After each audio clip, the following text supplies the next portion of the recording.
नमस्कार, मैं हूं रत्ना और आप देख रहे हैं सी न्यूज भारत। आइए रुक करते इस खास खबर की ओर। मध्य प्रदेश के उप मुख्यमंत्री राजेंद्र शुक्ला ने सुपर स्पेशलिटी हॉस्पिटल रीवा में सफल दोहरे किडनी प्रत्यारोपण के लिए पूरी मेडिकल टीम को बधाई दी है। उन्होंने कहा कि मध्य प्रदेश सरकार स्वास्थ्य सेवाओं को सुदूर क्षेत्रों तक सशक्त और सुलभ बनाने के लिए प्रतिबद्ध है। ये सफलता राज्य के हर हिस्से में सुपर स्पेशलिटी सुविधाओं को विस्तार देने की हमारी प्रतिबद्धता का प्रमाण है। रीवा में ये ऐतिहासिक उपलब्धि प्रदेश की स्वास्थ्य सेवाओं को नई दिशा देने का कार्य करेगी।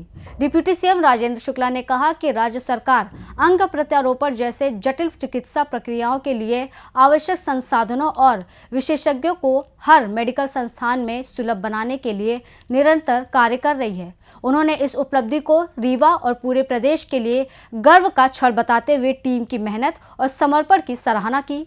सुपर स्पेशलिटी हॉस्पिटल रीवा में ट्रांसप्लांट फिजिशियन और नेफ्रोलॉजिस्ट डॉक्टर रोहन द्विवेदी और transplant surgeon urologist doctor Pushpendra Shukla के नेतृत्व में एक ही दिन में 2 मरीजों का सफलतापूर्वक किडनी प्रत्यारोपण किया गया। इनमें से एक महिला मरीज को उनकी माता द्वारा और एक पुरुष मरीज को उनके बड़े भाई द्वारा किडनी दान की गई। दोनों मरीज स्वस्थ हैं और 17 दिसंबर को अस्पताल से डिस्चार्ज कर दिए गए हैं। यूरोलॉजी विभाग के डॉक्टर विवेक शर्मा, डॉक्टर आशीष घनघोरिया, डॉक्टर ब्रिजेश तिवारी और डॉक्टर विजय शुक्ला, निश्चेतना विभाग के डॉक्टर आलोक प्रताप सिंह, डॉक्टर सुभाष अग्रवाल, डॉक्टर राजीव द्विवेदी सहित ओटी और केटीयू स्टाफ ने इस प्रक्रिया में महत्वपूर्ण योगदान दिया। सर, एक किडनी ट्रांसप्लांट हुआ है यहाँ पे, किस तरह का प्रोसीजर था और पेशेंट अभी कैसा है? देखिए, हमारे ये रीवा अंचल का सबसे बड़ा सौभाग्य है कि हमारे रीवा अंचल के लोकप्रिय जो विधायक हैं माननीय राजेंद्र शुक्ल जी और जो हमारे मध्य प्रदेश सरकार में उप मुख्यमंत्री भी हैं और सौभाग्य से वो हमारे चिकित्सा एवं स्वास्थ्य विभाग के कार्यभार भी देख रहे हैं, उसके मंत्री भी हैं। उन्हीं के प्रेरणा से और उन्हीं के प्रयासों से हमारा जो सुपर स्पेशलिटी अस्पताल है निरंतर नई ऊंचाइयां हासिल कर रहा है और मेडिकल हब के रूप में स्थापित होता जा रहा है। और हमारे चिकित्सक उसी दिशा में निरंतर, जैसे हमारे यूरोलॉजी डिपार्टमेंट के हैं, नेफ्रोलॉजी डिपार्टमेंट है, एनेस्थीसिया डिपार्टमेंट में और भी सारे अलाइड जो ब्रांचेस हैं हमारे, चाहे वो न्यूरोसर्जरी हो, चाहे हमारा कार्डियोथोरेसिक सर्जरी हो, बाईपास सर्जरी, तो इस दिशा में नए नए ऊंचाइयां हासिल कर रहा है, नए नए काम कर रहा है, कीर्तिमान स्थापित कर रहा है।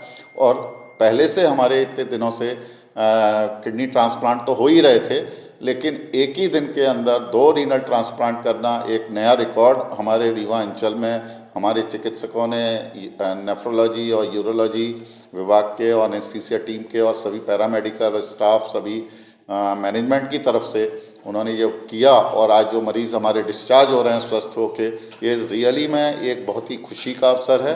मरीज़ों को नई सुविधाएं मिल रही हैं और ये बहुत बड़ा नई तरक्की और नई ऊंचाई इसी दिशा में हम लोग काम कर रहे हैं। Thank you. सर, कितना चैलेंजेस रहता है आप लोगों को और क्या रिस्क रहता है?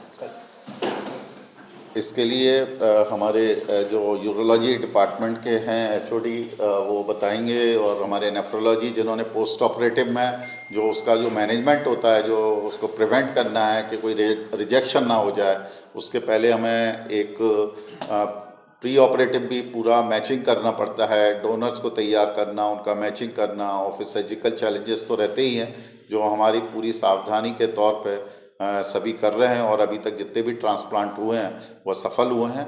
बाकी हमारे जो विशेषज्ञ हैं इस पे अपने ओपिनियन देंगे।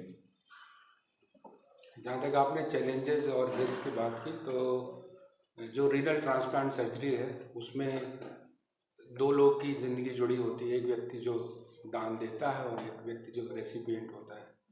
तो चैलेंजेस तो बहुत सारे हैं, क्योंकि वो पेशेंट जो रेसिपिएंट है वो ऑलरेडी किडनी डिजीज़ का पेशेंट होता है, जो बहुत दिनों से डायलिसिस में होता है, उसकी किडनी काम नहीं कर रही है, साथ ही साथ उसके शरीर के और अंग भी कॉम्प्रोमाइज़ हो जाते हैं।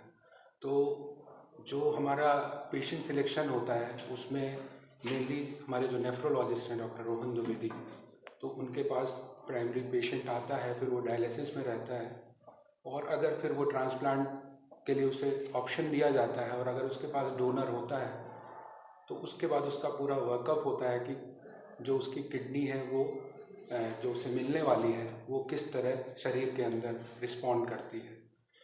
और फिर जो एज ए सर्जन जो हम लोग का चैलेंज रहता है कि वो किडनी जो है व्यक्ति की, जो हम जिस आर्टरी और वेन के साथ जोड़ रहे हैं उसका कैलिबर कैसा है और इंट्रा ऑपरेटिवली हम उसे किस तरह उसको परफॉर्म करते हैं।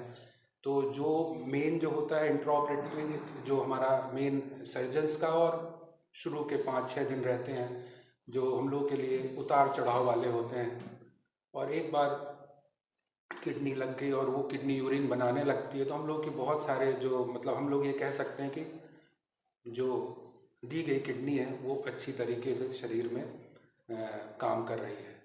पर जो रियल चैलेंज स्टार्ट होता है वो एक बार ट्रांसप्लांट हो गया फिर पेशेंट का जो फॉलोअप होता है, और जो कि हमारे 2 मरीजों में बहुत अच्छी तरीके से हमारे नेफ्रोलॉजिस्ट ने किया है। हालांकि वो अकेले हैं लेकिन बहुत अच्छी तरह से उसे देख रहे हैं। तो उसके बारे में आप डॉक्टर रोहन से बात करेंगे वो ज़्यादा अच्छी सर, ये सर्जरी आयुष्मान के द्वारा? हाँ, दोनों सर्जरी आयुष्मान के अंतर्गत हुई है, निःशुल्क हुई है, मरीज का कोई खर्चा नहीं लगा। ये ट्रांसप्लांटेशन जो ऑर्गन डोनेशन की प्रक्रिया है उसमें आपको पता है कि जब हम ब्लड बैंक डोनेशन की बात करते हैं तब तक तो हमको इतनी मेहनत करनी पड़ती है 1 यूनिट ब्लड डोनेट कराने के लिए। तो सबसे बड़ा चैलेंज जो एक किडनी डिजीज़ के पेशेंट सफ़र कर रहा है उसके लिए सबसे बड़ा चैलेंज होता है कि उसको कोई ऑर्गन डोनेट करे। तो ऑर्गन डोनेशन के लिए जब हम कन्विंस करते हैं वो ही सबसे बड़ा चैलेंजिंग स्टेप होता है, जो स्टेप पहला होता है, क्योंकि उसमें जो डोनर होता है उसको भी कन्विंस करना होता है कि किडनी ट्रांसप्लांटेशन वो सेफली डोनेट कर सकता है। उसके बाद उसको किडनी डिजीज़ का कोई रिस्क तो नहीं है, बीपी का कोई रिस्क तो नहीं है। एक बार ये स्टेप अगर सक्सेसफुल हो जाए और फिर दोनों की किडनी मैच हो जाए, जिसके लिए हम बहुत सारे टेस्ट करते हैं, उसके उपरांत सर्जरी के बाद हमें कुछ दवाइयाँ देनी होती है मरीज को कि जिससे जो नई किडनी उसके शरीर में लगाई गई है वो किडनी बॉडी रिजेक्ट ना करे। तो ये पूरी प्रक्रिया होती है। इसमें हम लोग मेडिकली सारे टेस्ट परीक्षण करके देखते हैं। ओवरऑल अभी तक तो जो 4 ट्रांसप्लांटेशन हुए हैं, जो अभी आज के 2 ट्रांसप्लांटेशन हुए हैं, उसमें सारे पेशेंट्स ने बहुत अच्छे से रिस्पॉन्ड किया है और उनकी रिकवरी भी बहुत संतोषजनक रही है।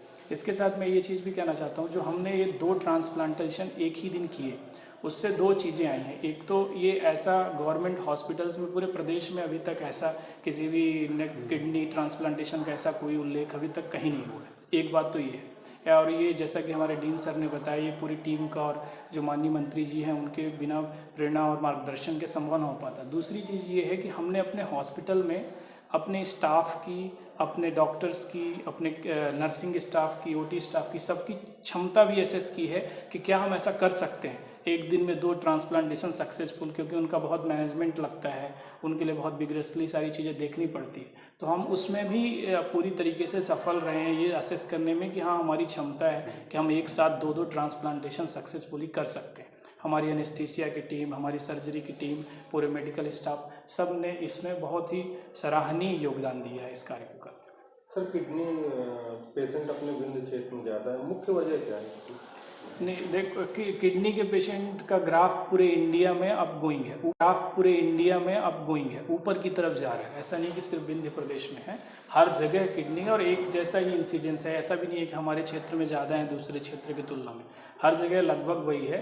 अपने यहाँ मुख्य जो कारण है किडनी फेल होने का वो डायबिटीज़ है।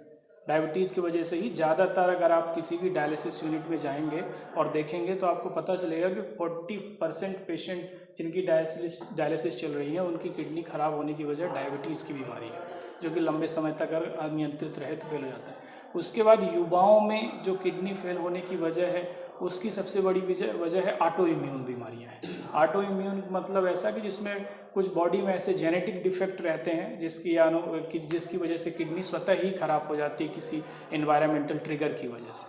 तो वो दूसरी सबसे बड़ी वजह है किडनी के ख़राब होने की। इसके अलावा स्टोन की बीमारी हो या पेशाब के रास्ते की रुकावट की बीमारियाँ हों, वो भी एक वजह है।